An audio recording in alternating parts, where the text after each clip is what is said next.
Assalamualaikum warahmatullahi wabarakatuh.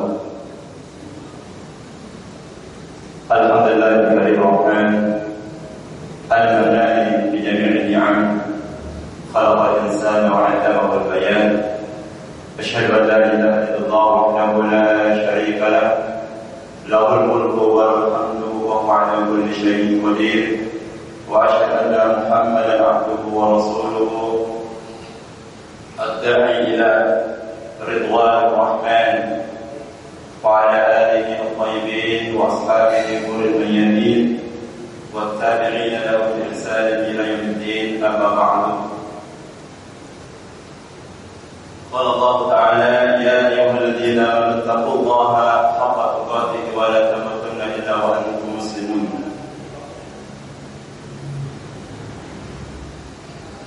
Hadirin jamaah Masjid At-Taqwa yang dirahmati Allah Subhanahu wa taala. Alhamdulillah, dengan izin Allah kita bisa bertemu pada pagi hari ini, tanggal 2 Zulhijjah 1437 Hijriah. Semoga kita yang menghadiri majelis ini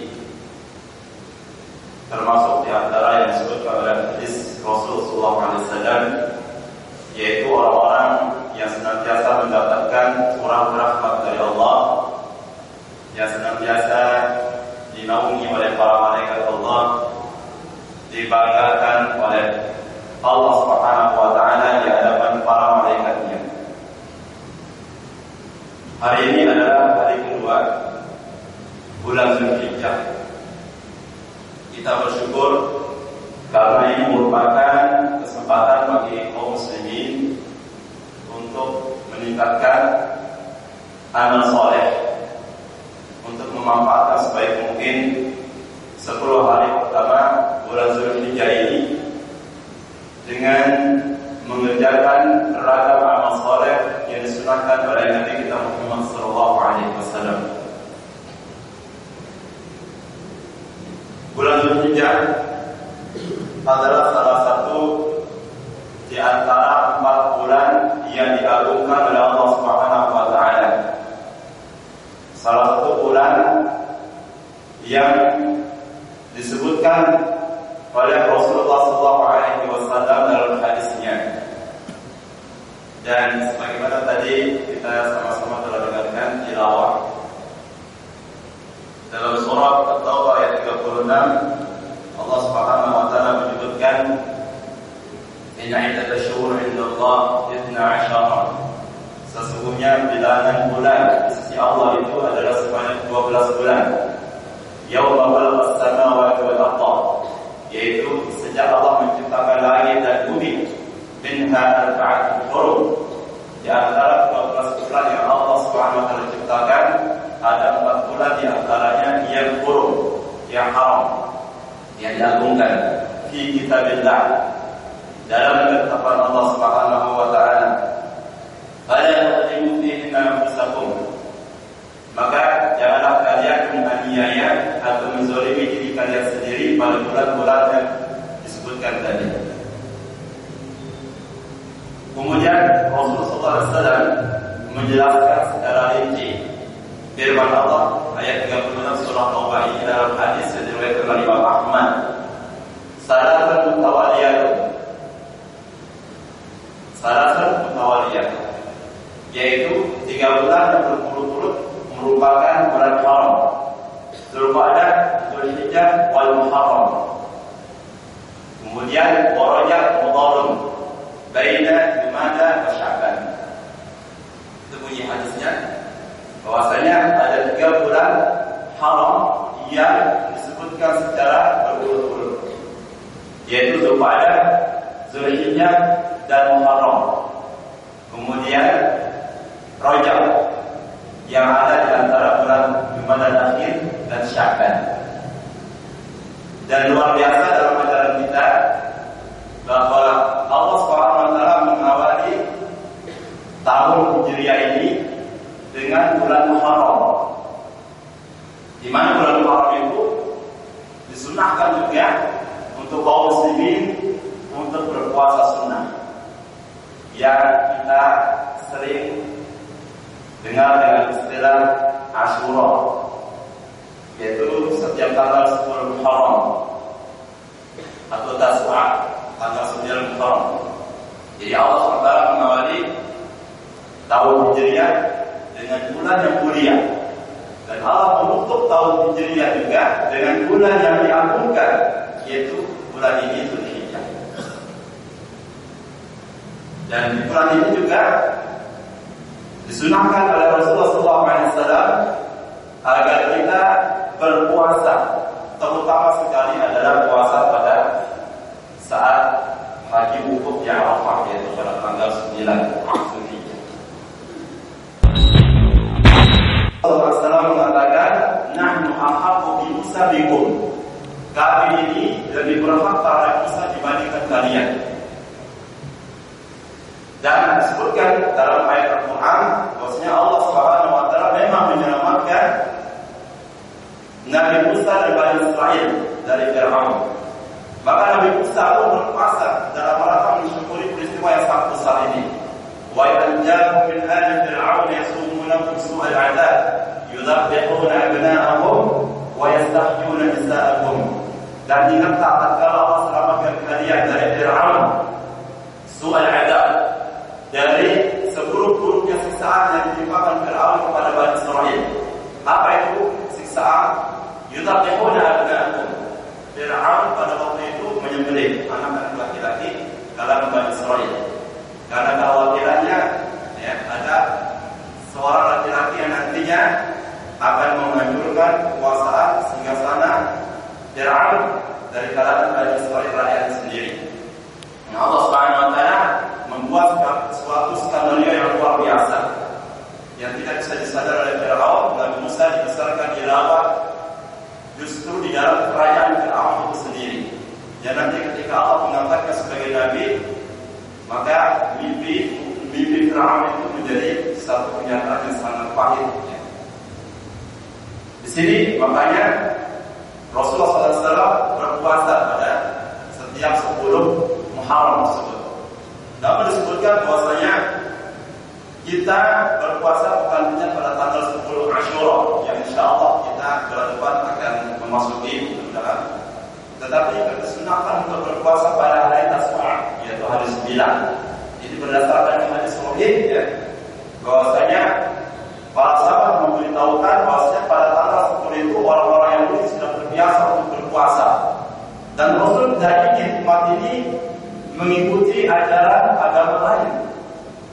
Oleh karena itu dalam sebuah hadis yang lain Rasulullah SAW mengatakan, "Man tashabbaha biqaumin fahuwa minhum." Siapa saja yang menyerupai keadaan tradisi budaya suatu kaum, maka dia termasuk golongan kaum tersebut. Maka Rasulullah SAW mensunahkan agar supaya berpuasa juga pada tanggal 9, supaya terdapat penyelisihan terhadap orang-orang Yahudi.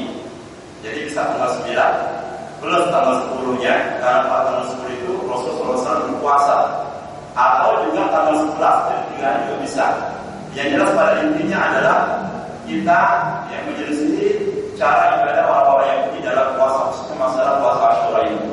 Atau juga bisa 2 hari, 11, 10 ataupun 9 dan 10 saja, atau bisa 3 hari, 9, 10 dan 11. Ini pendapat pertama. Yang kedua ada yang mengatakan 10 malam terakhir Ramadan karena terdapat Lailatul Qadar. Dan yang ketiga adalah 10 hari pertama bulan Dzulhijjah. Ini merupakan kualitas pendapat para ulama. Pendapat mayoritas ulama yang mengatakan bahwasanya yang dimaksud dengan Layalin Ashrin, ya ayat 2 surah Al-Fajr tadi adalah 10 hari pertama bulan Dzulhijjah. Dan inilah pendapat yang dipegang oleh jumhur ulama, sebagian besar ulama, dengan dalil yang sangat banyak sekali. Di antaranya, ya, pendapat ulama yang benar adalah hadis dari Jabir radhiyallahu anhu. Ini saya terjemahkan tidak sempat ini. Bahwasanya Rasulullah SAW bersabda, "Inna al-ashra ashrul adha, wal witru yawm Arafah, wa syakru yawm an-nahar." Bahwasanya 10 hari itu merupakan 10 hari Adha, yaitu 10 hari pertama bulan Dzulhijjah. wal witru yaum Arafah. Yang dimaksud dengan witir pada ayat tadi adalah yaitu tanggal 9 pada hari Arafah, di mana seluruh jamaah haji itu sedang wukuf di Arafah. Kemudian wasyaf'i, maksud daripada ayat tadi adalah yaum Nahar, yaitu tanggal 10 pada hari di mana seluruh jamaah haji menyembelih hewan kurban mereka. Dan juga kita di sini berlebaran bagi yang tidak melaksanakan haji. Kemudian ini adalah hadis riwayat Imam Ahmad. Hadis Nabi yang lain, inna a'zama al-ayyam indallah tabaraka wa ta'ala yaum an-nahar. Bahwasanya hari yang paling agung di sisi Allah Subhanahu wa taala adalah hari penyembelihan. Hari umat Islam menyembelih hewan kurbannya. Jadi kita pertama berbicara dulu tentang keutamaan bulan Zulhijjah. Yang pertama adalah hadis yang sering kita dengar, yaitu hadis pertama Rasulullah SAW bersabda, "Ma min ayyamin al-'amal as-salih fiha ahabbu ila Allah min hadhihi al-ayyam." Tidak ada hari di mana pada hari tersebut satu amal saleh lebih dicintai oleh Allah Subhanahu wa taala dibandingkan dengan hari-hari ini, yakni ayyamul 'ashr, hari yang ke-10. Qalu ya Rasulullah wa jihad fi sabilillah. Para sahabat bertanya, "Wahai Rasulullah, tidakkah jihad itu lebih afdal dibandingkan dengan amal saleh yang dilakukan seseorang pada 10 hari pertama bulan Zulhijjah?" Jadi pertanyaan para sahabat ini setelah mereka mendengar bahwasanya amal saleh yang dilakukan seorang muslim pada 10 hari pertama bulan Zulhijjah itu lebih dicintai oleh Allah dan nilainya lebih agung serta pahalanya lebih besar dibanding dengan amal saleh yang dilakukan seseorang di bulan-bulan yang lainnya selain daripada bulan Zulhijjah ini, bulan Safar, bulan Awal, bulan Akhir, bulan Awal misalnya, itu amal saleh apapun bentuknya lebih agung jika dilakukan pada bulan Zulhijjah 10 hari pertama ini. Maka para sahabat kemudian penasaran, maka mereka kemudian ingin menandingi, dengan mereka menyebutkan jihad, karena jihad ini merupakan puncak daripada bukti keimanan seorang muslim kepada Allah. Dia mengorbankan hartanya, jiwanya, meninggalkan keluarganya, kampung halamannya, aset-aset yang dicintainya, seluruh yang dia cintai, dia tinggalkan dalam rangka menyambut seruan Allah Subhanahu wa taala. Namun kata Rasulullah SAW, jihad sekalipun tidak mampu menandingi amal soleh yang dilakukan seseorang pada 10 hari pertama bulan Zulhijjah. Padahal dia itu merupakan puncak daripada ajaran Islam. Ya, yang mana dalam banyak hadis Nabi Sallallahu Alaihi Wasallam menyebutkan keutamaan jihad. Di antara keutamaan jihad itu orang yang mati di medan perang dengan mengorbankan harta yang dibawanya dirinya, itu nanti di hari kiamat dibangkitkan tanpa ada hisab, ya, tanpa hisab, dan dia akan melewati sirat secepat kilat dengan cahaya seperti bulan purnama. Dan orang yang mati syahid karena Allah itu juga akan dibebaskan dari pertanyaan malaikat munkar dan nakir di alam kubur. Adapun selain daripada jihad ini, maka kita tidak bisa lepas dari pertanyaan malaikat munkar dan nakir kalau dosa kita terlalu banyak, ya. Makanya 10 hari pertama ini merupakan kesempatan yang sangat emas untuk memperbanyak amal soleh sedikit apapun. Barangkali mungkin kita anggap itu sepele, tapi sungguh amal soleh itu nilainya lebih agung dibandingkan dengan amal soleh kalau kita lakukan di bulan lainnya. Karena Allah sendiri mengagungkan bulan Zulhijjah ini. Kemudian Rasul mengatakan wala jihadu fisabilillah. Tidak juga jihad itu bisa lebih afdal atau mengungguli amal soleh. Kecuali kata Nabi Sallallahu Alaihi Wasallam, jihad yang dapat menyamai keutamaan amal soleh adalah rajulun kharaja bi nafsihi wa malihi thumma lam yarji' min dzalika bi syai'in, yaitu jihadnya seseorang dengan membawa dirinya dan membawa seluruh perbekalannya, harta bendanya untuk berangkat ke medan perang. Kemudian dia berperang melawan musuh Allah dan dia tidak kembali menemui keluarganya, hartanya, anak-anaknya, kampung halamannya, asetnya, seluruhnya dia tidak kembali, maka itulah jihad yang dapat mengungguli keutamaan amal soleh pada 10 hari pertama bulan Zulhijjah. Kita tahu kalau misalkan orang jihad itu kan luka-lukanya luar biasa, disabet pedang dan sebagainya. Tapi itu pun kalau dia kembali, maka dia itu tidak bisa menyamai kedudukan dan nilai besarnya amal soleh di 10 hari pertama bulan Zulhijjah. Padahal secara logika ini justru adalah amal yang paling agung jihad itu. Namun Rasulullah SAW sebagai teladan kita ternyata tidak demikian. Kecuali kalau orang itu mati syahid, itulah satu-satunya jihad yang mampu menerapkan keutamaan amal soleh pada 10 hari pertama bulan Zulhijjah. Ini berdasarkan penegasan Rasulullah SAW, dan ini hadis diriwayatkan oleh Imam Bukhari dari sahabat Abdullah bin Abbas radhiyallahu anhu, semoga Allah meridainya dan meridai ayahnya. Hadis yang kedua tentang keutamaan bulan Zulhijjah ini, ma min ayyamin a'zam wa la ahabba ila Allah al-'amal fihinna min hadhihi al-ayyam al-'ashr. Fa'dhiru fihinna min at-tahlil wa at-takbir wa at-tahmid. Tidak ada hari sepanjang tahun, sepanjang tahun ada berapa hari? 365 hari. Di antara 365 hari itu tidak ada hari-hari yang lebih agung, yang lebih dicintai oleh Allah Subhanahu wa taala, di mana seseorang beramal soleh pada hari tersebut dibandingkan dengan hari yang 10 ini.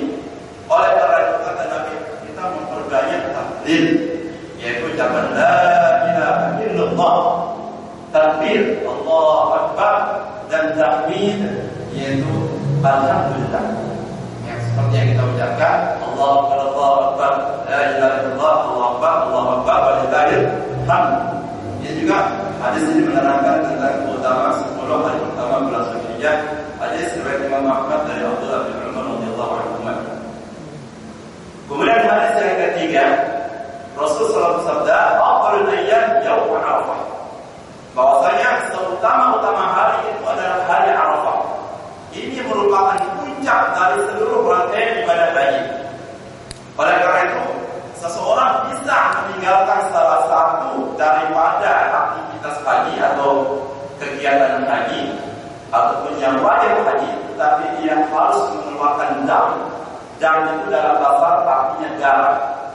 Kalau kita bahasakan sekarang ganti rugi, yaitu dengan cara menyembelih hewan, menumpahkan darah hewan, karena dia telah meninggalkan wajib haji, atau sebelum tahallul suami istri telah melakukan hubungan badan, maka kalau Arafah tidak bisa, dia harus ke Arafah, dia harus duduk di Arafah, bahkan apapun keadaan fisiknya.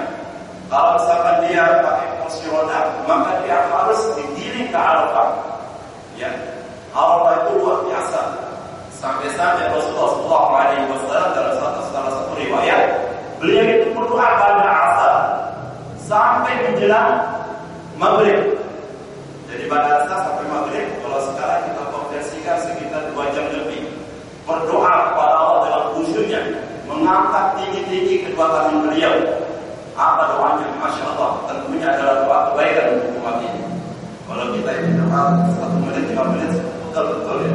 Rasulullah SAW doa berjam-jam, tidak pegar doa biasa, karena utama daripada Arafah ini. Ini juga hadis menunjukkan dari Abdullah radhiyallahu anhu. Kemudian di hadis yang keempat juga ini sedikit mendukung tentang keutamaan.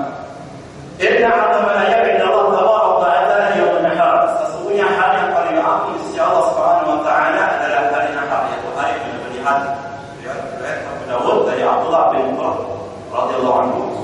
Kemudian berikutnya, ma min yawmin akthar min an yu'tika Allah 'azza wa jalla fiha 'abdan min an-nar.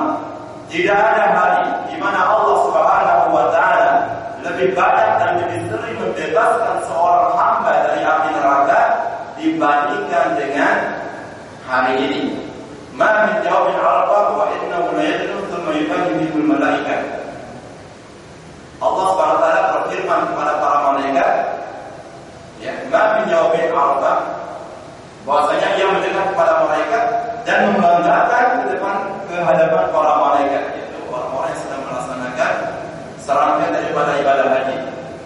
Kemudian amalan-amalan yang bisa kita lakukan selama 10 hari pertama di bulan Dzulhijjah.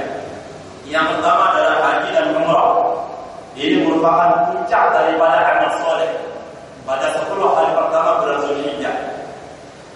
Mengenai ibadah haji ini salah satu bentuk amalan yang dijadikan oleh Allah Subhanahu wa taala sebagai salah satu nama surah dari Al-Qur'an, yaitu surah Al-Hajj.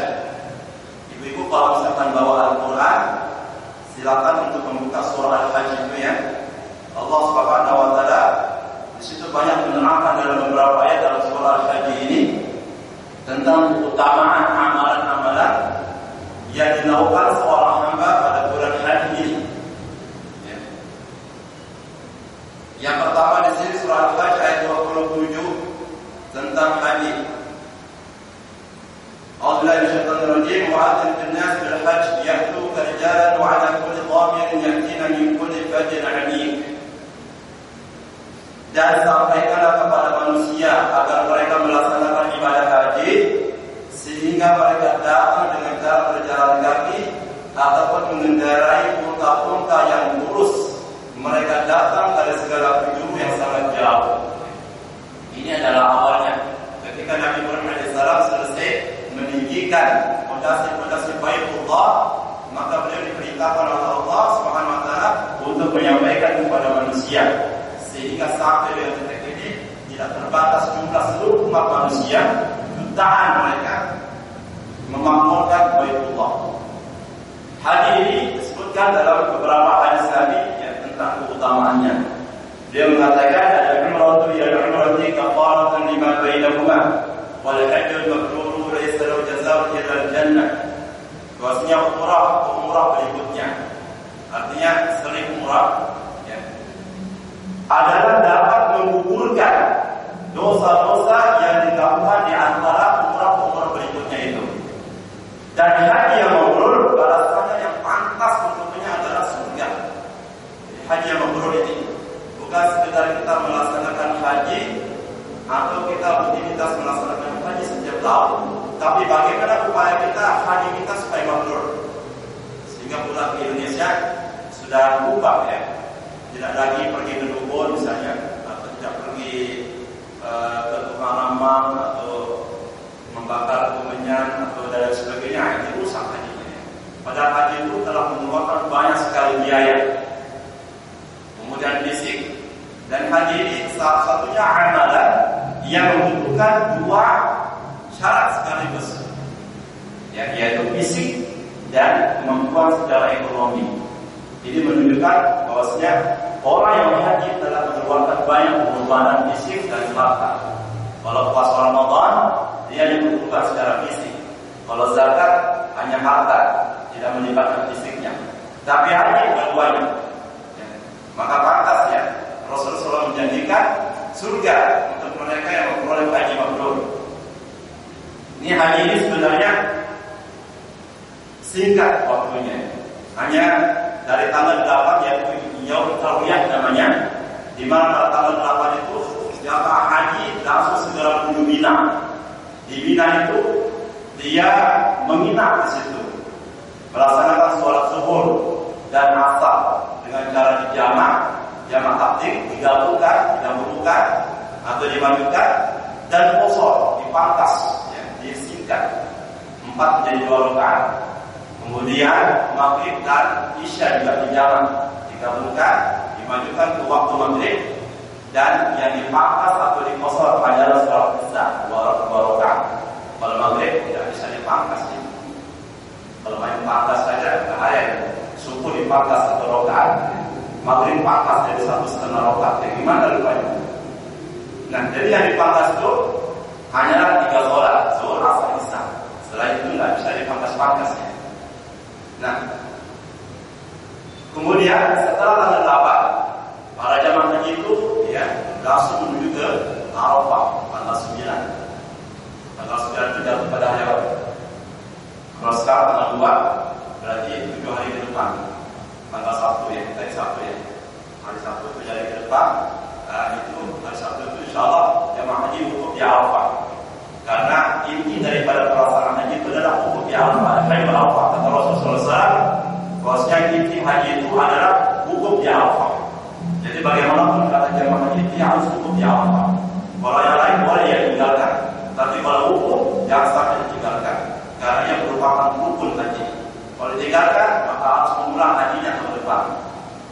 Jadi ketika wukuf di Arafah, seseorang juga jamak ya, sholat dari jamak, zuhur digabungkan dengan asar dimajukan, kemudian dipangkas, dikosor tadi 2 rakaat. Kemudian begitu asar kita doa kepada Allah. Kita di situ berdiri. Disunahkan kita melaksanakan sholat di Masjid Namirah. Itu kalau tidak ramai. Jadi kalau ramai di mana saja di seluruh Masjidil Haram itu Arafah sudah bisa untuk di Arafah di situ. Kemudian sebelum terbenam matahari atau maghrib, kita langsung segera menuju ke Muzdalifah. Karena di situ kita akan menginap. Kalau di Muzdalifah memang tidak ada kemah. Ya. Jadi jamaah haji itu atau misalkan gelar karpet terpal itu di situ.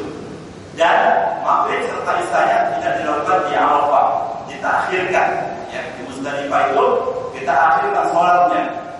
Nanti sholatnya yaitu maghrib dan isya dan dijamak serta diqasar isyanya. Jadi di situ menginap di Muzdalifah. Baru kemudian tanggal 10 para jamaah kemudian kembali ke Mina. Nah, di Mina itu lebih lama ya. Mina setelah lebih lama tanggal 10, tanggal 11, tanggal 12, tanggal 13. Ya, tanggal 12 ya, boleh meninggalkan Mina. Kalau dalam istilah versi Indonesia namanya nafar awal. Jadi pada tanggal 12 orang boleh meninggalkan Mina. Tapi sebelum meninggalkan Mina dia harus tawaf ifadah dulu. Karena kalau belum tawaf ifadah, belum tahallul, masih haram dia memotong kuku, masih haram dia memotong rambut dan lain sebagainya. Tapi kalau sudah tahallul, ya, maka ia boleh melakukan itu semua kecuali satu, yaitu hubungan suami istri. Makanya jamaah haji biasanya pada tanggal 12 itu mereka ada yang tawaf ifadah. Kemudian langsung pulang boleh atau langsung kembali ke Mina dan mereka menginap lagi sampai tanggal 13 keesokan harinya. Di Mina itu apa yang dilakukan? Pada tanggal 10 yaitu mereka pertama melontar jumrah Aqabah. Itu adalah jumrah satu yang besar, jumrah yang paling besar namanya jumrah Aqabah. Kita melempar jumrah di situ dengan 7 kerikil. Jadi itu kita bukan melempar setan ya. Tidak ada setan, ya, setan dan takut ya. Sejarahnya memang Nabi Ibrahim ketika diganggu oleh iblis supaya dia mengurungkan niatnya untuk menyembelih putranya, dia melempar setan. Sampai sekarang itu menjadi ritual jamaah haji. Jadi jumrah Aqabah itu adalah jumrah yang paling besar, yang letaknya itu di paling ujung ya. Jadi ada sughra, ada wusta, ada Aqabah. Kemudian kembali keesokan harinya melempar jumrah yang 3. Jumrah sughra, wusta, Aqabah. Lagi jumrah wusta dan seterusnya. Selama tanggal 11, kemudian 12, 13 berturut-turut yang melempar jumrah. Yang kecil, yang pertengahan dan yang paling besar. Masing-masing 7 kerikil. Ya, subhanallah. Melempar seperti itu. Kemudian ya, di Mina itu dia melakukan ibadah apapun ya. Dia melaksanakan sholat sunnah, dia bertalbiyah, berzikir kepada Allah, mendengarkan ceramah, dengan tausiah dari beberapa ulama di sana ya. Kemudian tahallul. Setelah itu dia bisa tawaf wadah ataupun tawaf perpisahan. Itu hukumnya adalah sunnah perpisahan, bukan wajib. Jadi kalau tinggalkan tidak masalah ya. Tapi memang lebih utama seorang yang haji dia tetap berada di Mina sampai dengan tanggal 13. Rasulullah SWT menyebutkan dalam surah Al-Baqarah, "Faman ta'ajjala fala ithma 'alaihi wa man ta'akhkhara fala ithma 'alaihi liman ittaqa." Barang siapa yang ingin buru-buru meninggalkan Mina pada tanggal 12 itu, maka tak masalah. Wa man ta'akhkhara fala ithma 'alaihi. Dan barang siapa yang ingin memundurkan, dia ingin di Mina sampai tanggal 13, maka enggak masalah. Liman ittaqa, bagi yang lebih bertakwa. Jadi di situ di Mina itu berbuat amal soleh, ya, memberi minum orang lain, luar biasa pahalanya, besar sekali pahalanya. Kemudian ini adalah hadis riwayat Ibnu Hibban dari Abu Hurairah radhiyallahu anhu. Jadi haji ini adalah puncak amal soleh yang dilakukan pada 10 hari pertama bulan Zulhijjah. Kita doakan semoga jamaah haji Indonesia mendapatkan haji yang mabrur, kembali ke Indonesia ini sudah dalam keadaan berubah, kita yang menjadi bagus, amal soleh yang menjadi meninggal dan lain sebagainya. Yang kedua, amal soleh yang bisa dilakukan adalah puasa, terutama puasa Arafah. Jadi puasa itu sendiri kapan bisa dilakukan? Puasa itu bisa dilakukan sejak hari pertama bulan Zulhijjah kemarin. Hari ini atau besok bisa. Apakah harus semuanya lengkap? Tidak harus. Ya. Tetapi memang ada ya, hadis dari Aisyah radhiyallahu anha, ya, bahwasanya Rasulullah SAW kata Aisyah, ini menurut kesaksian Aisyah, beliau sallallahu alaihi wasallam tidak pernah melaksanakan puasa sepanjang 10 hari pertama kecuali puasa Arafah. Tetapi dalam riwayat yang lain beliau berpuasa. Ya. Beliau berpuasa, tetapi dalam istilah kaidah usul fikih al-mutlaq muqaddam 'ala an-nafi. Bahwa sesuatu yang disebutkan dalam hadis bahwasanya Rasulullah SAW berpuasa itu harus dijauhkan daripada ya, peniadaan. Kalau Aisyah tadi meniadakan puasanya Rasulullah, tetapi dalam riwayat yang lain Rasulullah SAW berpuasa ya, sebelum tanggal 9 itu, maka kita bisa berpuasa sebelum tanggal 9. Apa keutamaan daripada puasa Arafah ini? Yang pertama hadisnya adalah yaum Arafah ahtasibu 'ala Allah an yukaffira sanata allati qabla wa allati ba'da. Berpuasa pada hari Arafah pada tanggal 9 Zulhijjah itu pada saat jamaah haji wukufnya Arafah. Jadi jamaah haji itu tidak berpuasa, tetapi disunahkan bagi mereka yang tidak haji.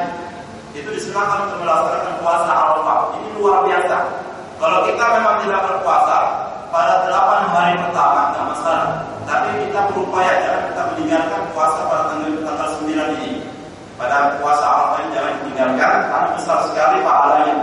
Apa utamanya? Abu Hurairah kata Rasulullah SAW, Allah dapat menghapus dosa setahun yang lalu dan setahun yang akan datang. Ya, ini pahalanya satu hari ya. Sampai 12 jam. Sampai fajar kita tahan, semua kita tahan maghrib ya. Insyaallah ya, maghribnya tetap ada kalau masih hidup ya, insyaallah. Maghribnya enggak kemana-mana. Jadi setelah maghrib silakan kita minum sebanyak mungkin, enggak masalah. Satu hari puasa dengan mengikuti contoh Rasulullah SAW itu utamanya luar biasa, lebih utama daripada puasa Asyura. Kalau puasa Asyura utamanya menghapus dosa setahun yang lalu, dari Arafah setahun yang lalu dan setahun yang akan datang. Ini keutamaan puasa Arafah. Jadi kalau setahun itu ada 365 hari. Jadi kalau misalkan dikatakan setahun yang lalu mungkin kurang greget ya. Jadi saya menyebutkan 365 hari. Dosa-dosa yang kita lakukan sepanjang itu dihapus oleh Allah Subhanahu wa taala. Digabungkan ditambah dengan 365 hari, berapa jadinya? 730 hari. 730 hari. Dosa-dosa yang kita lakukan itu dihapus oleh Allah hanya beberapa satu hari saja. Satu hari saja. Nah, ini hadis riwayat Muslim dari Abu Qatadah. Kemudian hadis yang lainnya yang menunjukkan keutamaan puasa. Hadisnya ini sering kita dengar, tapi memang sifatnya umum ya. Puasa ya, sifatnya umum, tidak hanya hadis ini dipakai pada waktu Ramadan. Ini juga berlaku di bulan Zulhijjah. Kata Allah Subhanahu wa taala dalam hadis as-sawmu li wa ana ajzi bihi. Puasa itu milikku dan hanya aku yang membalasnya. Innahu taraka syahwata wa ta'ama wa syarabahu. Orang yang berpuasa meninggalkan syahwatnya, makanan dan minumannya min ajli, karena untuk aku ya. Jadi kalau amal kita yang lain itu sudah ditentukan kadar pahalanya oleh Allah Subhanahu wa taala. Satu pahala jadi bergandakan dari 10 sampai dengan 700 ya. Sampai dengan 700 kali pahala. Seperti dalam firman Allah tentang keutamaan orang yang berinfak di jalan Allah. Mathalul ladzina yunfiquna amwalahum fi sabilillah kamathali habbatin anbatat sab'a sanabil. Perumpamaan orang-orang yang membelanjakan harta mereka di jalan Allah. Kamathali habba, seperti habba, yaitu benih. Anbatat sab'a sanabil, yang satu benih itu menumbuhkan 7 tangkai. Fi kulli subratin mi'atu habba. Setiap daripada 7 tangkai itu menumbuhkan mi'atu habba, 7 benih. 100 benih, jadi 700. Jadi amal-amal yang lain selain puasa, kadar pahalanya telah ditentukan oleh Allah. Kecuali pas puasa, karena itu merupakan milik Allah Subhanahu wa taala. Dan dalam hadis ini Allah tidak sebutkan berapa kadar pahala yang akan didapatkan seorang yang berpuasa. Dan kalau kita puasa itu dilakukan pada bulan 10 hari pertama bulan Zulhijjah, ini pahalanya lebih besar. Tadi ayat yang dibacakan ayat 36 surah At-Taubah. Allah Subhanahu wa taala pada bulan-bulan yang diagungkan tadi, yaitu Zulqa'dah, Zulhijjah, Muharram dan Rajab, Allah Subhanahu wa taala menekankan tentang haramnya perbuatan dosa dan maksiat. Karena dosa yang dilakukan seseorang pada bulan-bulan yang termasuk bulan Zulhijjah itu dosanya lebih besar dibanding kalau dilakukan pada bulan yang lainnya. Tetapi juga Allah menghadir amal soleh yang dilakukan pada bulan Zulhijjah ini itu lebih besar pahalanya dibanding kalau dilakukan di bulan lain. Itu Allah menghadir begitu. Bukan berarti boleh kita lakukan dosa di bulan lain, tetap berdosa, akan tetapi dosa yang dilakukan pada bulan ini lebih besar. Karena itu Allah khususkan minha arba'atul hurum fala tadrimu fihinna anfusakum. Di antara 12 bulan itu ada 4 bulan yang haram, di mana kita diharamkan untuk menganiaya kita, menzalimi orang lain, berbuat dosa dan lain sebagainya. Diharamkan oleh Allah Subhanahu wa taala, dimuliakan oleh Allah Subhanahu wa taala. Oleh karena itu pada bulan ini juga tidak boleh berperang. Dulu orang-orang jahiliyah yang setahun mereka memuliakan bulan-bulan, tetapi setahun kemudian jadi mereka selang-seling. Setahun mereka memuliakan, setahun kemudian mereka berperang, tidak memuliakannya. Oleh karena itu Allah SWT berfirman, "Wala tuhibbu sya'irallah wala syahral haram." Dalam surah Al-Baqarah ayat 2, "Wala tuhibbu sya'irallah." Maka janganlah kalian melanggar syiar-syiar Allah. Jangan kita melanggar syiar-syiar Allah. Artinya bahwa bulan-bulan itu jangan dilanggar dengan cara berbuat dosa dan maksiat. Wala syahral haram.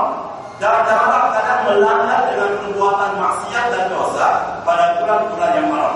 Surah Al-Baqarah 2. Jadi termasuk puasa. Puasa kalau di bulan lain lebih besar pahalanya.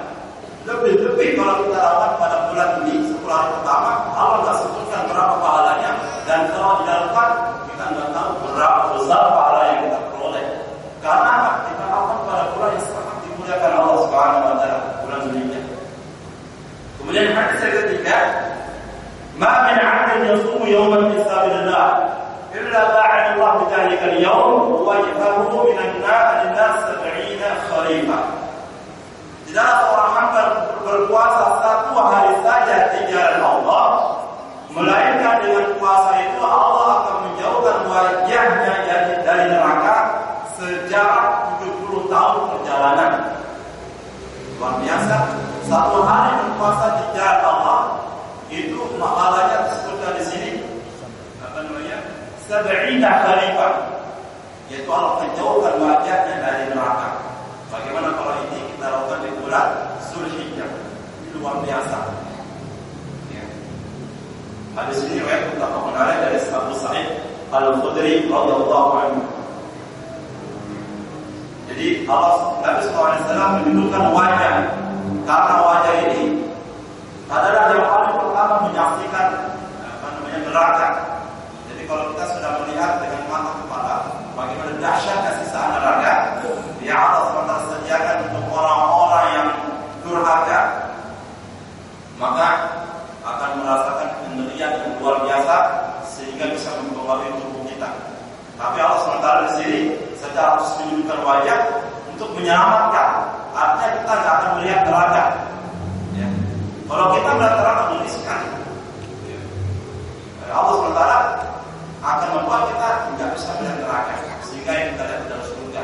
Dan kalau sudah lihat surga, lupa semuanya, lupa neraka, lupa semuanya. Tapi kalau lihat neraka, semoga Allah SWT menyelamatkan kita di hari kiamat. Kemudian berikutnya amal soleh, sholat hari raya. Sholat hari raya firman Allah SWT wal fajr dan demi waktu fajar. Jadi wal fajr di sini adalah waktu fajar, waktu subuh pada tanggal 10 bulan Zulhijjah. Maka pada waktu itu kaum muslimin sudah mulai melaksanakan amal soleh. Secara khusus takbir, tahlil, tahmid. Sekarang kita sudah bisa bertakbir sebenarnya.